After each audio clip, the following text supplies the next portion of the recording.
What's your office holiday party shit show story? I found myself single for the first time in a while right before my old job's annual Christmas party. I didn't want to be responsible for a date, so for my plus one, I brought my younger brother. I thought, hey, we can both booze it up for free, and who knows where the night might go with both of us unattached and free to mingle. Sorry if me in my 20s is too cringe for you, LOL. Roughly 2 hours into the party, I'm feeling great. My charm and charisma are on point. Booze always makes me very comfortable. I'm making everyone in my group laugh. I've danced a lot, and it's just a great party. Then someone I barely know taps me on the shoulder and says, "That guy over there, is that your brother?" I confirm that he is. The guy says, "I've picked him up off the floor 3 times. You need to take him home." Just as he says this, my brother falls down again. I politely excuse myself from my friends and coworkers and make my way over to my brother, who is way drunker than I ever thought anyone could be after only 2 hours at the party. I literally had to hook my right hand into his belt at the small of his back, throw his left arm over my shoulders, grab his left wrist with my left hand, and hold him upright as I walk him out of the company Christmas party. He kept apologizing profusely in extremely slurred speech. I told him, "No problem. I'm locking you in my truck and then returning to the party. Just sleep it off. I'll take care of you in the morning." He slurs back, "Sure. Okay." My truck was about 2 blocks from the venue, and I was literally hoisting his entire body weight as his feet drag behind me, walking toward the truck. The venue was at a state university ballroom. Coming down the street ahead of us, I saw campus police. I calmly say to my brother, "Game face, man. There's campus PD." In our town, everyone knows campus PD are jerks and will jam you up if they can. So this was serious. I just need him to act okay for the next 30 seconds. He turns to me, slurs out, "I'm right as the mail," in his best Val Kilmer Doc Holliday impression, then promptly shoves off me and takes off sprinting down the sidewalk. To his credit, he made it farther than I thought possible, but he was never going to make it. After about 20 feet of what I can only assume was him trying to sprint out of a forward fall, he eats sidewalk in spectacular fashion. Instantly, a siren blips, and we're bathed in red and blue lights from campus PD. I run to collect my brother and make sure he isn't broken as the cops start screaming at us about how ridiculous we are. 2 minutes later, we're cuffed and placed in his patrol car. Don't worry. Many colleagues and coworkers witnessed me getting cuffed and placed in a cop car. The cop keeps berating us about being irresponsible losers who drink at a party on a Saturday night while he's taking down all our information. My brother is still apologizing nonstop beside me. Then the universe steps in and hands me a blessing. This woman from work, someone who was always super negative and complained about everything, drives out of a nearby parking lot and directly into a brick wall. I stared in shock. The car doesn't swerve, doesn't slow down, just goes straight into the wall at about 10 miles per hour. 2 things happen immediately. First, I see negative Nancy stumble out of the driver's seat, obviously drunk. Second, the cop hangs his head and lets out the deepest, most exhausted sigh I've ever heard. He turns, looks at me in the back seat and says, "If you can get a sober designated driver here in 10 minutes, you can go." Then he uncuffs me, hands me my phone, and goes off to berate negative Nancy instead. I call my pre-arranged DD and say, "I need you here as soon as you can safely get here. If you're not here in 10 minutes, we're going to jail." Like a saintly DD, my best friend's wife shows up in a bathrobe, obviously half asleep, and we head back to their house for ice water and sleep. I was famous at work the following Monday, but not nearly as famous as negative Nancy. From then on, I always referred to our Christmas parties as the frigging Catalina wine mixer.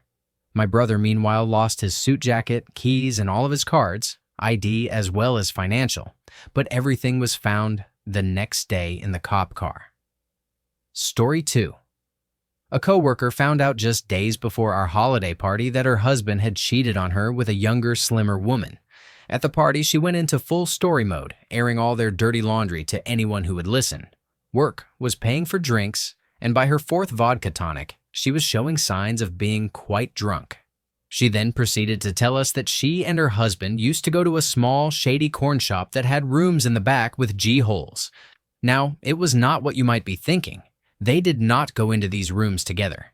Instead, they went into separate rooms to entertain random strangers, By her fifth vodka tonic, she let us know that she was taking the kids to a mountain resort that weekend to get away from it all and would need to leave the party immediately afterward to pick them up and drive them more than 2 hours to the resort. By her sixth vodka tonic, which I took from her and replaced with water since the work party was about to end, she was still showing no signs of slowing down. We eventually got her sober around 2 p.m. Yes, 2 p.m. in the afternoon. The work party, held at a bowling alley with all of our coworkers, had been going from 10 a.m. to 2 p.m. Story 3, HR had booked us into the function room of a hotel, one of those large, out-of-town venues used for wedding receptions. Everyone had to pay £50 per head to attend, £75 for plus ones. When we arrived, the room we had booked was already occupied by another party. They had double booked and assumed one company would not show up. As a result, 300 people were trying to fit into a space meant for at most 200. There were not enough chairs or tables, and there was barely any room to move. When the food arrived, we had to take turns eating our courses while people stood around, waiting. The venue had lost our meal choices, so it was basically eat what we give you. The food itself had clearly been microwaved from frozen, scalding hot on the outside, still frozen in the center. Once it became clear that this would be the standard for the night, the ordered pizzas for just our party to be delivered to the function room. Most of those who had already eaten the provided food ended up with food poisoning. Afterwards, we all demanded a full refund. The company got its deposit back, but employees received nothing. The following year, HR booked the same venue, having been offered a huge discount and promising it would be better. It was not. Story 4. It was hosted at a really nice restaurant with an open bar. We all arrived, had a drink, and started chatting and joking around. Then the CEO arrived and promptly called us to attention. We assumed he would congratulate us on a great year and wish us happy holidays, but instead, he announced that we would not be receiving bonuses that year and that there would be layoffs soon. People were furious. There was an immediate dash to the open bar and everyone said, "No bonuses? Fine. I'll drink my bonus this year then." The next several hours were an absolute shit show. There were more rounds of top-shelf shots than I can remember. The receptionist vomited onto her plate of filet mignon. 2 coworkers did it in the bathroom. The CEO's wife ended up passed out in a chair next to the coat rack and had to be carried out. It was glorious. Edit. Literally, half the company called in sick the next day, and those of us who came in spent the day taking turns puking in the bathroom. Story 5. That year, for the first time, staff were allowed to bring their wives, husbands, or significant others. One of my close colleagues, slightly over-refreshed, nudged the woman he was standing next to, nodded at a male and a female colleague on the dance floor and said, "He's been shagging her all year." The woman he was talking to was the man's wife. There was a scene. My colleague ended up with his lights punched out, and the company never invited SOs again. Story 6. At a law firm Christmas party, one of the lead attorneys gathered me and all the paralegals to take tequila shots with him. The top billing attorneys, a husband and wife team, got hammered, took off their shoes, and began chasing each other around the ballroom, shooting Nerf guns at each other and the paralegals. Someone had given firm-branded hazmat suits as a gag gift, and 2 other attorneys put them on and started fighting with foam swords. This was pre-Uber, so the firm paid for cabs for anyone who had been drinking to get home safely. Story 7. We had our holiday party on a barge, whose top floor was rented out to another company. There was only 1 male and 1 female toilet per floor, and one of the female partygoers had already had way too much to drink before the meal was even served. Between dinner and dessert, she stumbled down the stairs, pee running down her leg, and fell into the men's toilet. She did her business and stumbled back up to her party. Next thing we know, we hear her screaming, "Fine then, I'll just go." And she jumps overboard into waters we all know are shark-infested. Her date, realizing there was no way she could survive given how drunk she was, not even considering the sharks, emptied his pockets and jumped in after her. The barge had to be stopped, the police called, and the trip ended for the rest of us. No idea what happened to the jumpers, and I didn't get any dessert, but at least I have a story to tell. Story 8. They hired out a members club, so I thought it would at least be a decent facility. The bar was staffed by one rather grumpy older lady. Someone brought a punch bowl, someone else spiked it, and my friend went outside and vomited blood all over the place. 6 guys wouldn't leave me alone the entire evening because they wanted to know how I had kept that on a tight leash, since they found my wife attractive. There was karaoke, but only one person actually performed, and they wouldn't stop. Two people who weren't married to each other got caught in the toilets together. Oh, and someone got drunk and tried to fight the boss for the third year in a row. A different boss each year. Story 9. My company had just graduated from small business status, meaning it could no longer be the prime contracting company for our contract. Out of good graces, they invited our new program manager from the new prime to our holiday party. It was held in a huge ballroom with over 300 people in attendance. Anywho, toward the end of the night, she was so drunk she was talking to people with a broken champagne glass in her hand, tilted on its side and dripping all over her dress. I was saying my goodbyes to the head administrative assistant when the VP ran up and told her to escort the woman to her hotel room as she was starting to drool and sway back and forth while talking. Think Mortal Kombat. Finish him. The next workday, I was told she had tried to come back down to the party because she still wanted to drink, which led to a few people escorting her back to her room, a group effort. Obviously, it was never mentioned again, but we didn't see her at the next 2 or 3 parties. Know your limits, especially when you're managing a contract of over 200 people. Story 10. The guy who apparently never drinks for religious reasons somehow got hold of some hard liquor.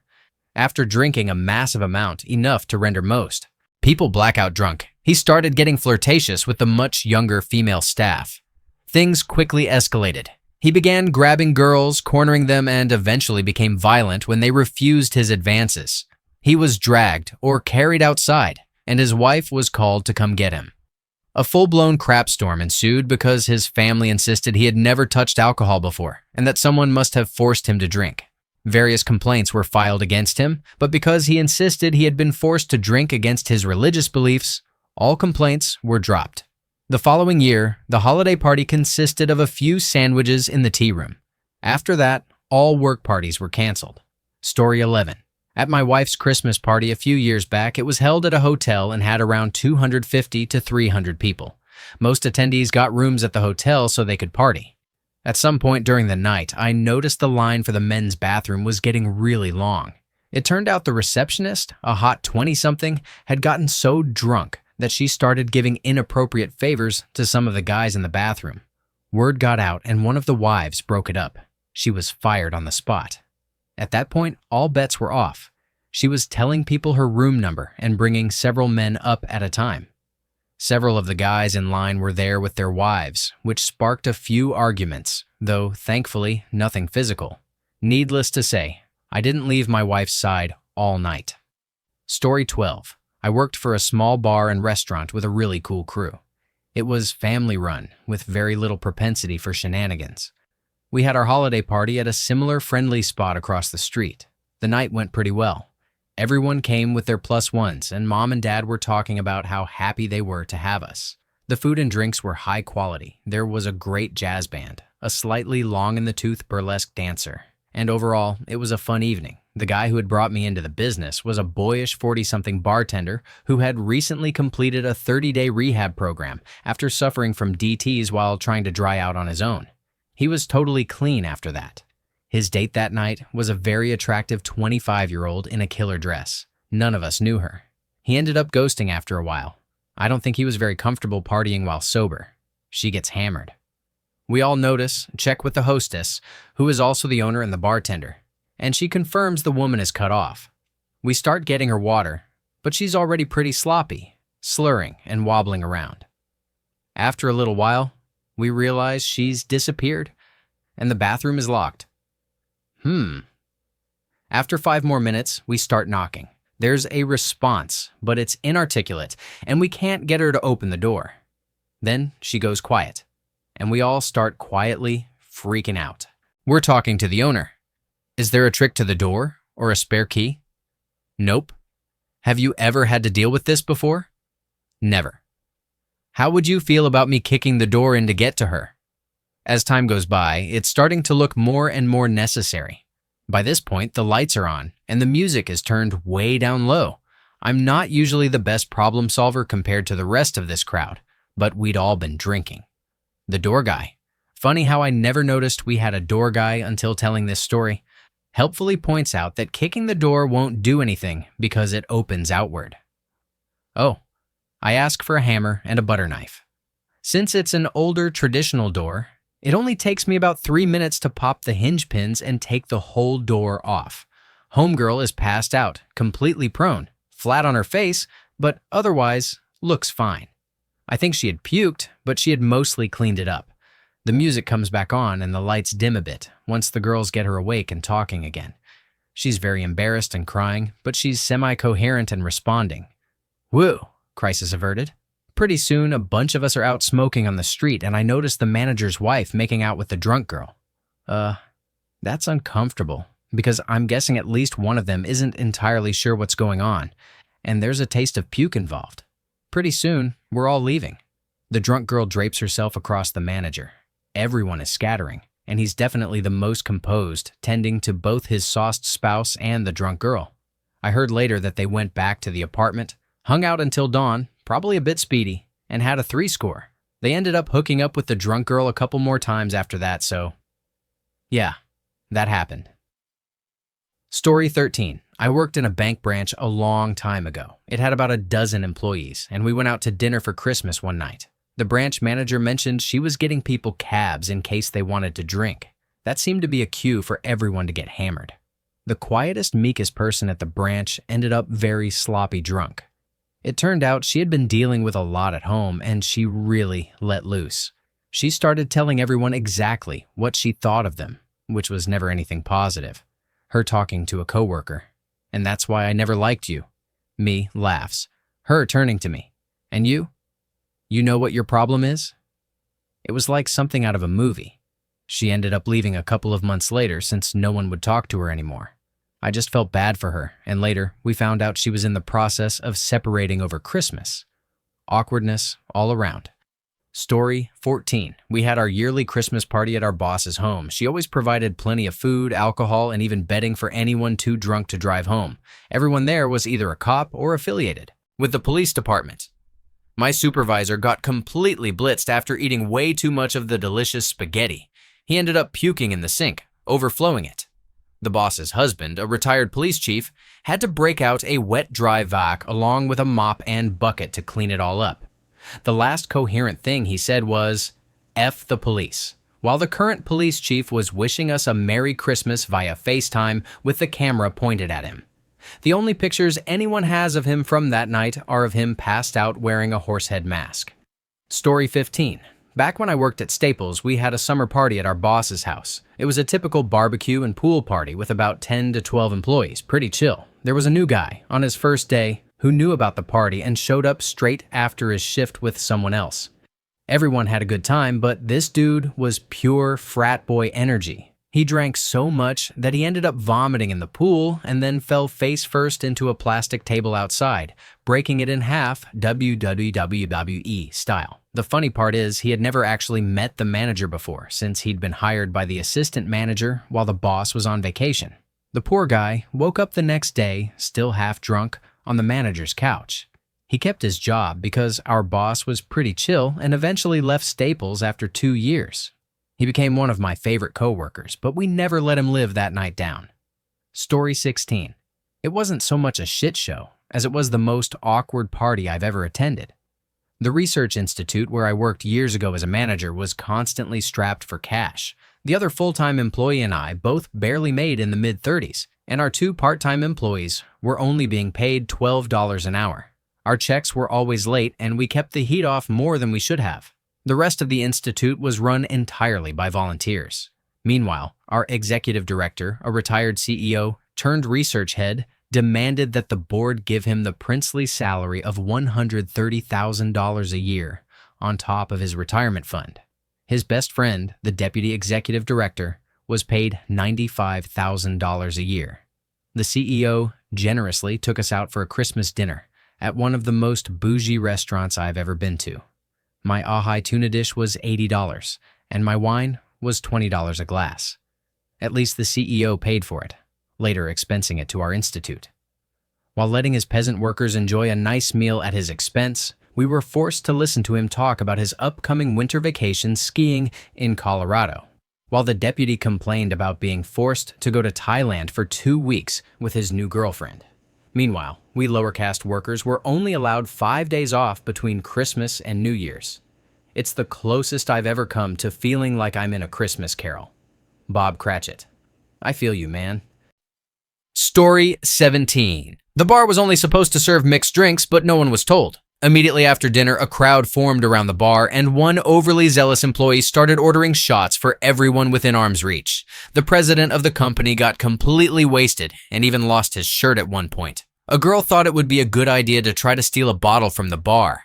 Everyone in that small room was completely drunk, except the deputy directors. That was the last Christmas party they ever had. Story 18. We had a white elephant gift exchange. Pretty much every gift was a bottle of alcohol or a gift card. One person selected a gift and opened it. It was just a 4-pack of toilet paper. He tried to laugh, but it was obvious he was annoyed. After that, he acted like a brat every time someone else opened a gift. If someone got a gift card, he'd make a sarcastic, "Oh, wanna trade?" or "Lucky you." When the last gift was opened, he went on a rant about how unfair it was that everyone else got decent gifts while he was stuck with toilet paper. He demanded to know who the cheapskate was, who couldn't be bothered to buy a proper gift, but would gladly go home with something someone else bought. A shy girl from another department raised her hand and quietly said, "I brought the gift. Did you look on the bottom?" Sure enough, he flipped the toilet paper over and found 2 tickets to an NBA game taped underneath. He turned red, quietly apologized, and sat down. He left about 2 minutes later without saying goodbye to anyone. Story 19. One year, my husband's company made a huge deal out of inviting spouses and significant others, even sending around a private bus to pick people up and drive them home so no one would have to worry about drinking. We got dressed up and waited for the bus to arrive at 5 o'clock. An hour and 45 minutes later, the boss called my husband to say the bus was delayed and asked if we could just drive down ourselves.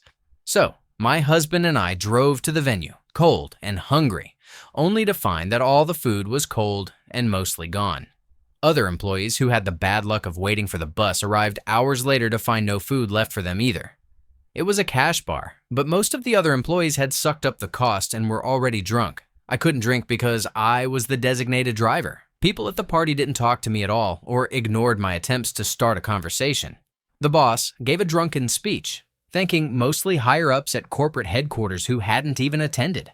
By 11 o'clock, the one cool co-worker my husband had begged us to drive him and his wife home since they had come on the bus and feared they wouldn't get home quickly, or at all. This was proven the next day when the co-worker texted my husband that other employees in the same neighborhood didn't get home until 3 a.m.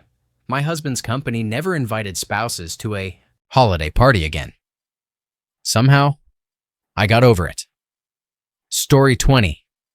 The big boss, a senior vice president, showed up at a party with his girlfriend. Since he was married with children at the time, this was widely seen as in poor taste. It angered several mid-level managers, who began investigating. They discovered he had arranged a no-show job for her paying $95,000 a year, and her main role was accompanying him on the company plane to conferences and even investor meetings where the investors' wives reacted very negatively. One of the managers eventually leaked the story to the local newspaper. The end result?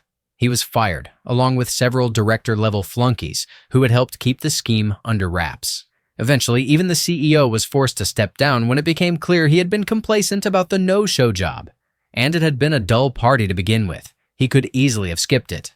But no, he had to flaunt his girlfriend in front of the rest of us. Story 21. I work at a small regional paper company. A few years ago, we had a real rager of a Christmas party. Everyone was dancing, eating, and drinking hard. One coworker drank so much, she accidentally caught her hair on fire while dancing near a candle. Another guy sprinted with a fire extinguisher and put her out. Afterwards, our boss staged an intervention with her, right there at the party. She's usually a heavy drinker and alcoholic, but she kept denying it. We all wanted to get back to the party, but he wouldn't let up. Eventually, he even tried to force her into rehab. It was all pretty awful. The most ironic part? Our Christmas presents from corporate were shot glasses. Story 22. Not as bad as most of these. Yesterday at our party, I was chatting with my boss. Since everyone was a bit drunk and less inhibited, I mentioned that I feel like my manager really doesn't like me. He's impatient and sarcastic after all. My boss reassured me that this wasn't true. saying my manager thinks very highly of me and often tells him about my good ideas. Then he added, "Come on, we can go ask him right now." We went upstairs to the dance floor to try to find my manager, but he wasn't there. My boss ended up leaving the party shortly afterward. Eventually, I see my manager again, completely drunk, slurring his words. We're on the dance floor with terrible music blasting around us. I say, "Hey, since we're both drunk, I figured I should mention our boss said you really like me, but I always thought you disliked me." He replies something like, "I really like you as a friend. We should hang out sometime. Work-wise, it's a different story. Let's not talk about this now." He's slurring so badly, I'm not even sure he knows what he's saying. I eventually drop it and just say, "LOL, let's dance." Now, the next day, I'm left wondering, when I see him at work, do I bring this up or just let it slide? He also ended up finding some co-worker. This is a huge company with hundreds of people who he had apparently matched with on Tinder. They looked like they were flirting, but I have no idea what happened after that. Story 23. My wife's Christmas party was great. They had a casino night with lots of prizes and an open bar. The trouble started at the afterparty. A group of her co-workers, though not us since we knew they were trouble, went to a bar already intoxicated. They began flirting with some women, and one of them playfully took a woman's purse. The group then decided to move to another bar, effectively stealing the purse. The police were called. At the next bar, a fight broke out when one of the co-workers punched his brother, who was not a co-worker but had been invited along. The altercation escalated, involving many more people, and the police were called again. The group tried to run but got lost and could not find their car. It had been towed for blocking an intersection where they had apparently parked in the middle of the street. All of them were arrested and taken to jail, except for one man who had been taking a bathroom break at the first bar when the rest of the group left him behind. He ended up hooking up with one of the women from that bar, then called the company owner to pick him up and take him back to the Christmas party. There, he told us the first part of the story. A second call from the jail filled us in on the second part. Later, a police officer showed up at the company party and confirmed the rest of the story after checking the whereabouts of the arrested co-workers. Meanwhile, I had an eventful night and won a $50 gift card to Chili's and a $20 gift card to our local movie theater. Story 24. Not a party I attended, but the reason our brew pub would never allow another. Restaurant and brewery staff know how to party. The last time the owners allowed a holiday party, they left around midnight. Most of the staff remained, including a couple of managers and the head brewer. The owners did not want to ruin anyone's fun, so they were fine letting the party continue without them. These employees were generally trustworthy, and drinking after work was a normal occurrence anyway. The owners felt confident that management would lock everything up at 2 a.m., just like any other night. They were wrong. The owner pulled into the parking lot at 9 a.m. the following day and heard the house music still blasting. Strange, she walked up to the front door. It was unlocked. Not good. The lights were all still on. Very bad. When she opened the door, she found the head brewer passed out on top of the bar, along with several other employees scattered around, also passed out. No amount of hard work or responsibility shown the other 364 days of the year will ever convince her or the other owner that we can be trusted with an employee party again. Story 25. When I was 18, I worked at a very high-end chocolate shop in San Francisco. We had our holiday party at a German restaurant nearby. Since the entire restaurant was being used for corporate holiday parties, they were not checking IDs for drinks. My boss noticed, shrugged, and told me to go for it. This was not the first time I had had a drink at this job. Half of my job involved tastings and attending food shows, so I felt confident ordering a Midori sour. It arrived in what I can only describe as a medium-sized fishbowl, but I drank it anyway. While I was in the bathroom, my coworkers ordered me a second drink, so I came back to find a refill I was too polite to waste. Right around then, I hit my perfect level of buzzed, happy, comfortable, in that sweet spot between drunk and wasted. Then we did our Secret Santa. Everyone received fun little gifts, and the boss handed out gift cards. I assumed the evening was coming to an end. Oh no. The boss pulled out a large box of truffles and gleefully announced that we were going to do a tasting right then and there. He placed 6 huge truffles in front of each of us and instructed us to eat one in a single bite. We obliged, and it immediately became clear why they had to be eaten that way. Each truffle contained half a shot of straight alcohol. When you bit into the chocolate, it burst, revealing the liquor inside. Each one had a different type of alcohol, ranging from rum to vodka to frigging Everclear. 6 truffles meant 3 more shots on top of the 2 fishbowl-sized drinks I had already consumed. In the span of a minute, I went from drunk to completely hammered. I tried my best to hold it together. I do not remember much of the rest of the evening. My coworker later told me that I mostly sat in silence, occasionally whispering, "Keep it together." I do remember my cab ride back to my dorm, though. When the driver asked what I did for work, I whispered, "I'm a connoisseur," and started crying. Story 26. I have 2 stories from the same party. My first job out of college was as a salesman for an agricultural retailer. I sold seed, fertilizers, chemicals, and so on. I was probably the youngest person at my location by about 20 years, but I got along with everyone well.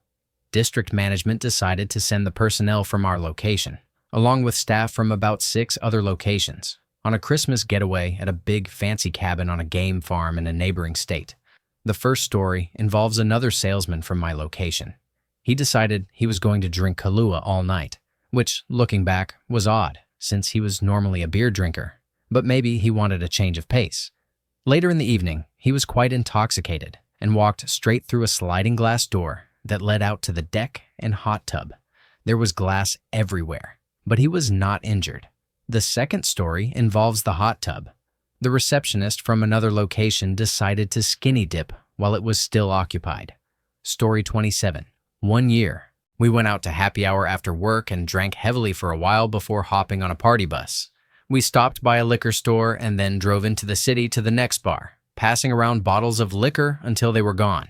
By the time we arrived at the bar in the city, we were all thoroughly trashed. The bar was a whiskey bar, and we had a several $1,000 tab for about 20 people, which we basically had to finish. My friends and I were drinking top-shelf whiskey like it was water, Pappy Van Winkle, and other expensive stuff. It was amazing. At some point, we realized one girl was missing. A few people went to look for her, and a random guy found her in an alley, passed out with no coat, hypothermic, and likely with a broken leg or arm. She had slipped on ice and fallen into a snowbank. When the man picked her up, she urinated on him and had to be rushed to the hospital. Meanwhile, the rest of us were still upstairs trying to run through the bar tab because the bar wanted to kick us out. Miraculously, the girl neither died nor lost her job. Story 28. 'Twas a Halloween party in the state of Vermont. My friend and I did not work at the company. When we arrived, there was a man in his early 30s puking on the steps. People were complaining that the puke had made its way inside onto the floor. His girlfriend was comforting him while he eventually went to lie down in the car. She stayed behind.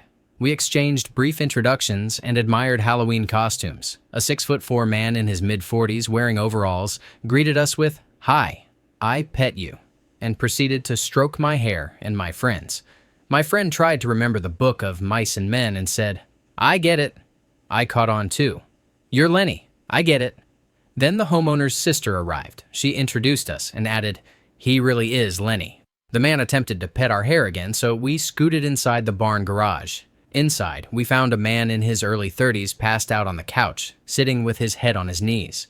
Several other people were there, including the host, dressed as the Joker and Lenny's brother, a Rasta vampire, and an older man, a leg amputee dressed normally, who appeared to have had too much to drink and was talking to himself in the corner.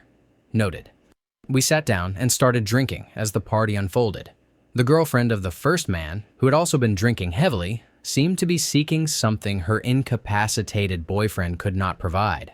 The Joker appeared, and after an extremely brief interaction, they left the barn together. Joker's girlfriend, fiancée, Harley Quinn, remained inside the main house. The older man became rowdy, attempting to walk around but failing, crawling, and talking to himself, having a bit of a breakdown. After he lunged in my direction, we removed ourselves from the barn.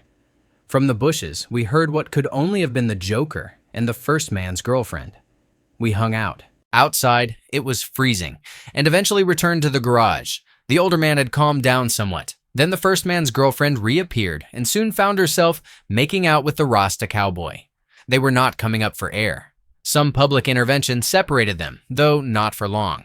Eventually, after having our hair petted several more times and dodging the unfolding dramas, my cousin and her fiancé, who worked at the company, decided it would be best to leave. It was the weirdest holiday party I have ever attended. Story 29. The third year of our small company party, we rented a banquet room at a country club. There was a nice dinner, and it had always been an open bar. Our company is staffed largely by conservative, Christian, family-oriented people. I have no problem with this. They are all very nice. The party usually includes a Santa for the kids. This year, however, it turned into a children's party. It was a dry event. No wine, no beer. Children were everywhere, running and playing. Gifts were handed out. Games were played. It was a children's party through and through. I barely got a chance to visit with any coworkers because it had effectively become a chaotic rumpus room. I do not mean to sound like a Grinch or one of those child-free people who dislike kids. I like kids and do not mind when people bring them. But this was just too much. The expectation had been a pleasant evening with a glass or two of wine, dinner, and time to visit with coworkers. Grown-up time. Story 30. I worked at a big box store, and back then they held the holiday party in the store after it closed. It was super weird to sit at tables set up right where people shopped and eat dinner while dressed nicely for the holidays. Alcohol was neither served nor allowed, so many of the younger employees would get drunk beforehand or even keep booze in their cars to supplement.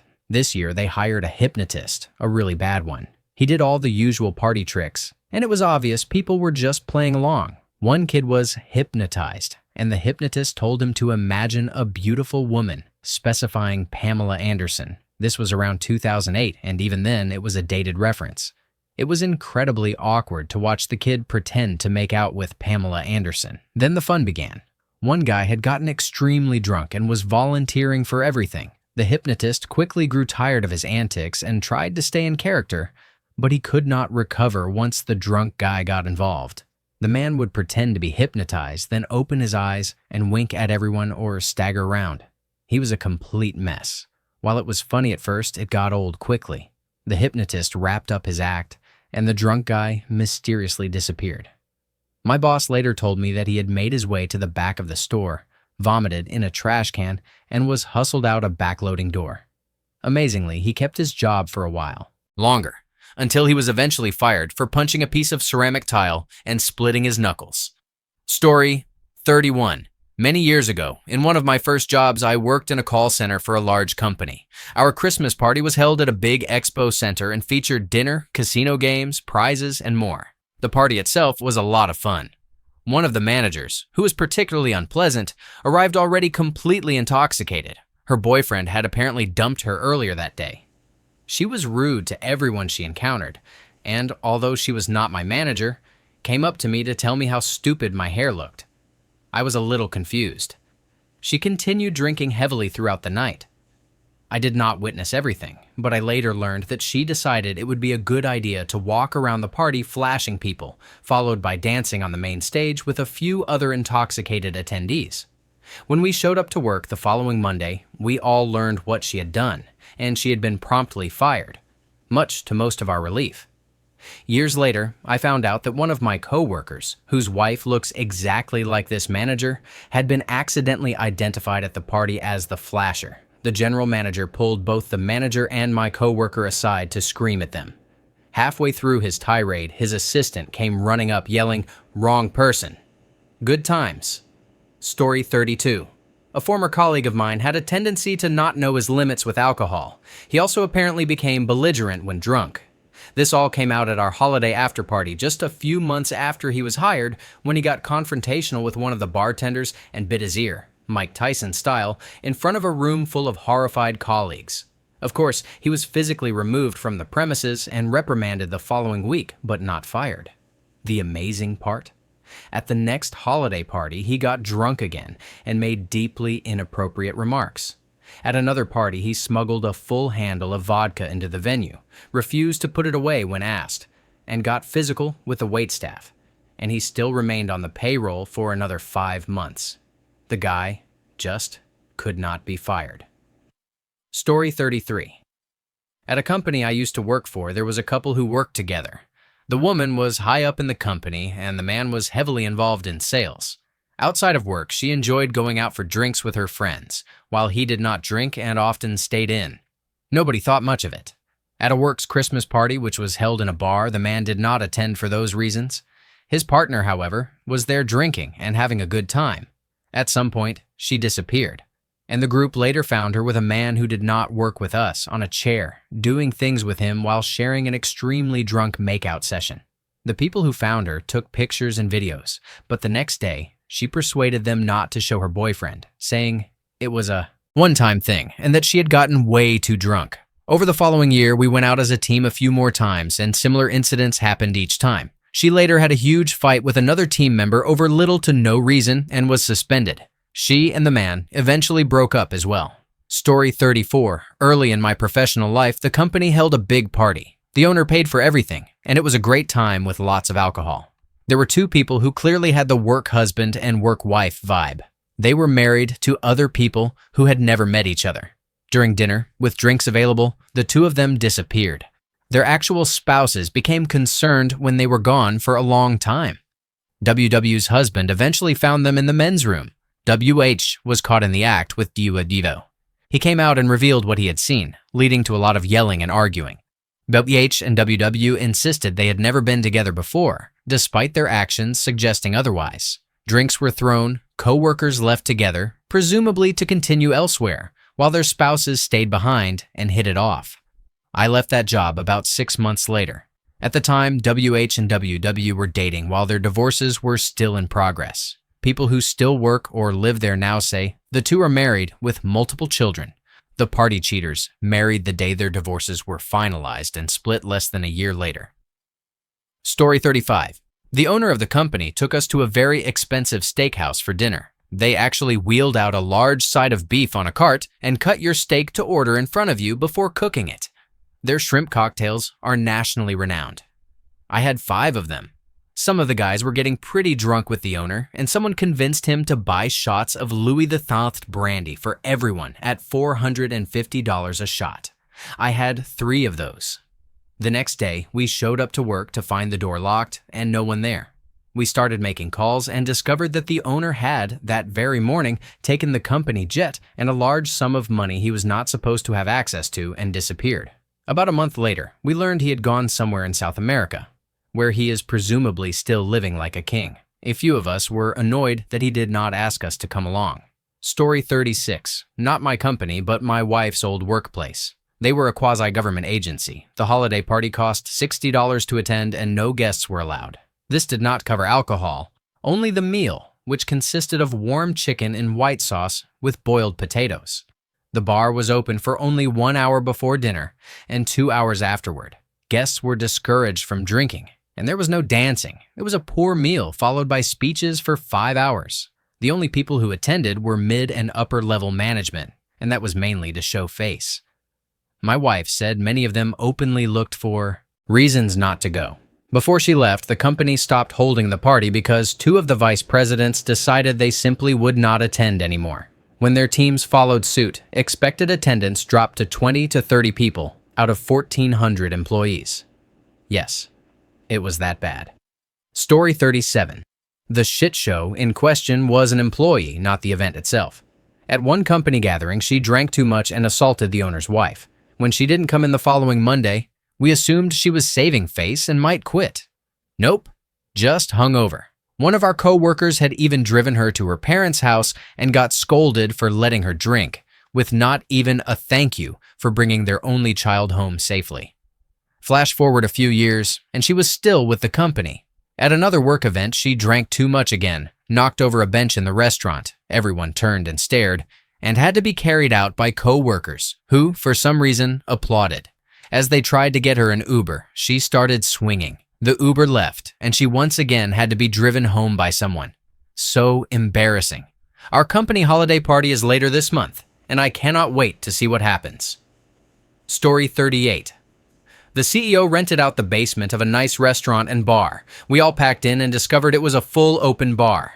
Every drink ordered was top shelf and people were going wild. I sat at the bar, and at least once every 5 minutes, a different group would come up, order shots, and insist that I and our VP's nephew, who was next to me, join in. I had to step away after about 9 shots, in addition to everything else I had been drinking.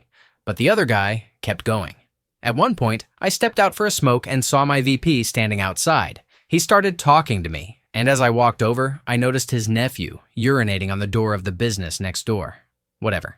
I walked back in, had some more drinks, and grabbed some food.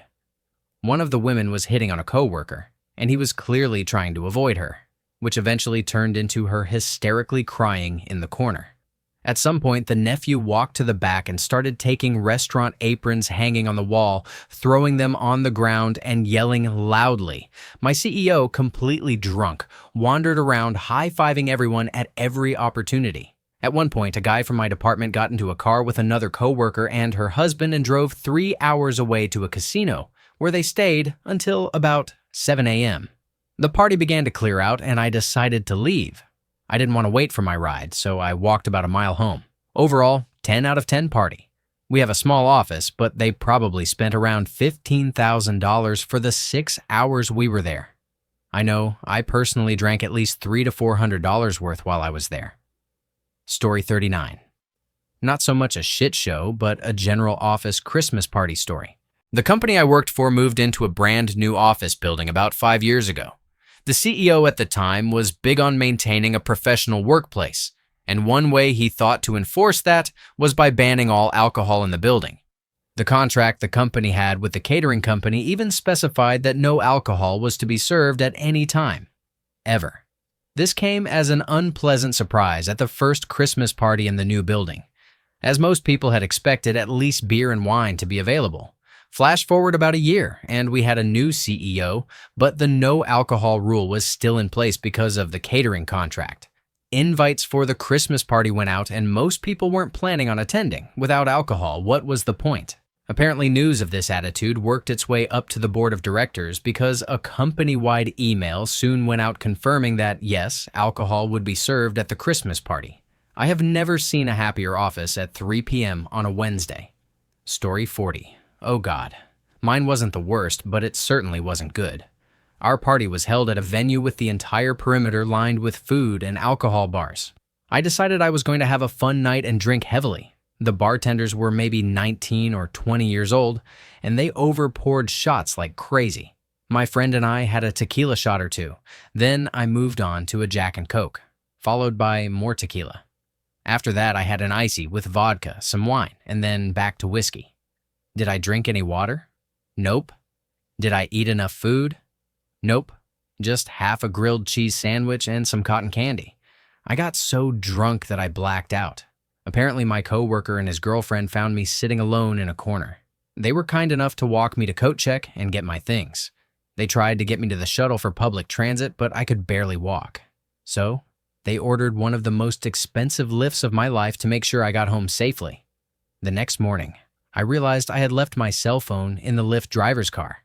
I thanked my coworker and apologized profusely, and he said it was fine. Luckily, my boss left before I got too far gone, but I am still so embarrassed that I got hammered with the CEO. Story 41. At our really fancy holiday party, while I was chatting with the EVP and his wife, I was suddenly interrupted by a coworker's angry wife. She accused me of having an affair with her husband, a man I had probably spoken to maybe twice in my entire life. I'm not sure if she confused me with someone else, but it was extremely alarming to be confronted like that at a party. I immediately told our HR person who was also at the party. She laughed and laughed and laughed, then advised me to ask the angry woman, "Lady, have you ever seen your husband?" I think my HR person was a little drunk, but you get the picture. I was uneasy for the next couple of weeks, constantly worrying that the crazy lady might slash my tires. Eventually, I heard that they got divorced. Story 42. At an ex's holiday work party, which was small since the office catered it in a large boardroom, about 30 people attended, including plus ones, and someone even brought an extra guest because they couldn't decide. The boss's wife wasn't feeling well and disappeared. Meanwhile, the extra guest wandered off unnoticed. Time passed, and eventually the boss started wondering where his wife was. The space wasn't that big, so people began looking for places an elderly lady might have gone to lie down. They found her in the janitor's closet, along with the missing extra guest, a young man in his early 20s. Everyone ended up crowding around, watching. Most people were there before the pair realized they had an audience. There was stunned silence, except for one comment about needing eye bleach. The boss got extremely drunk and refused to go home, so straws were drawn to decide who would drag him to their house to sleep it off on the couch. Fortunately, it wasn't us. Story 43. I tendered my 2 weeks' notice just 24 hours before the party at a very upscale restaurant. It was touch and go whether I would be allowed to attend, but after some back and forth and a sit-down, where I was asked if I would behave myself, I was cleared to go. At my table, one of the support guys completely went off his rocker, ordering 18-year-old scotches and full bottles of wine. He literally went through the wine list for the most expensive bottle and ordered 2 of them. I was sitting next to him, laughing along, and had all of 1 beer for the entire night. I left right after the meal because I had a family-related event to attend the next morning. The next morning, I come in to find the CEO and head of HR waiting for me.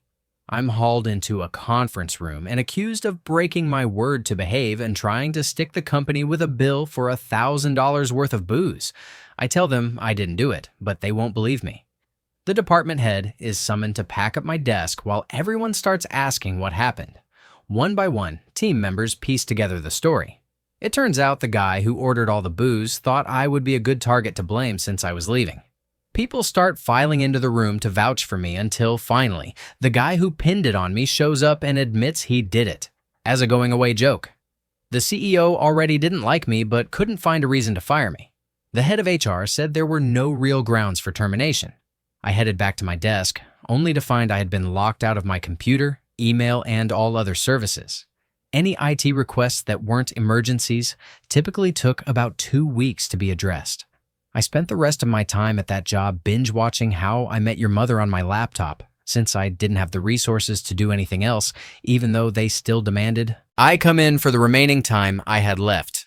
Story 44. I was given the responsibility of handing out jackets with our company logo to employees at the Christmas party. We have employees who work in the field, not based in any office location, and there are 4 company branches, each holding a Christmas party on the same day. The supervisors assigned each field employee to attend a holiday party to spread everyone around evenly. Based on that list, I organized everyone's jacket according to which party they would be attending. Good plan, right? Wrong. When the day of the parties came, the field employees decided to do their own thing and go wherever they wanted. To make matters worse, the supervisors at the locations ignored my checklist and just started handing out jackets to whoever showed up, basically asking, "What size are you?" and tossing them a jacket. Some people received jackets who weren't supposed to, since office personnel weren't meant to get them, and there weren't enough sizes to go around, so some people got none. I didn't even find out this had happened until about a week later. People started complaining to me that so-and-so got a jacket and they didn't.